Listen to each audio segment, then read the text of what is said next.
سلام گایز، سلام بچه گرم، اومدیم به یه دیس دیگه. بریم برا دیس.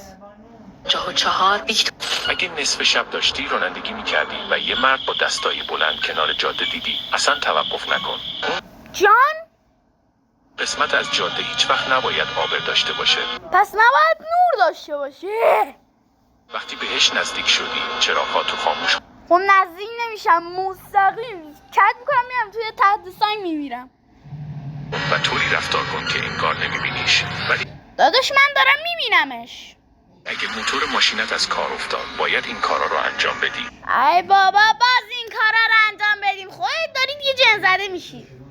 اصلا به صورتش نگاه نکن. چون چشه خوشتیپی داره. ممکنه آشنا به نظر برسه ولی تو اونو نمیشناسی. اگه ضبط ماشین روشن بود خاموشش کن. صدا کن. داشتم آهنگ محسن لرستانی گوش میدم. یعنی چی؟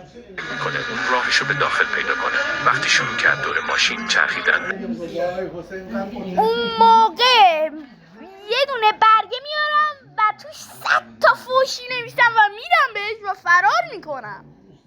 هیچ توجه نکن و درها رو قفل کن. داداش مطمئنی؟ آخه مهمون میخواد بیاد. جان مادرم تو رو خدا دیگه این کاری نکن، داری جن زده میشی محمد.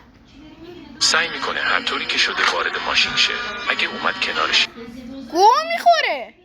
شه و ازت پرسید ترسیدی، زود چشماتو به نترس.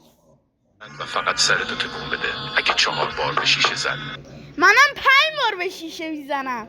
در داشبورد رو باز کن و بسته‌ای که قبلا اونجا نبود رو بهش بده. حتما میخواد با اون جبه دهن منو سرویس کنه. واسط باشه نباید بسته رو باز کنی. حالا میتونی ماشین رو روشن کنی و از اونجا داداش فرار میکنم میرم توی تخت سنگ خودم میکشم. دوشی. ولی یادت نره وانمود کنی کسی رو ندیدی و اونجا اتفاقی داداش وانمود کنم میاد میپره دهن منو جر میده که. افتاده.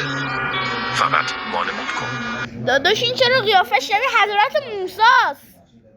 اگه این داستان واقعی پنی وایزه سال 1000 تا یه دیس دیگه فعلا بای بای.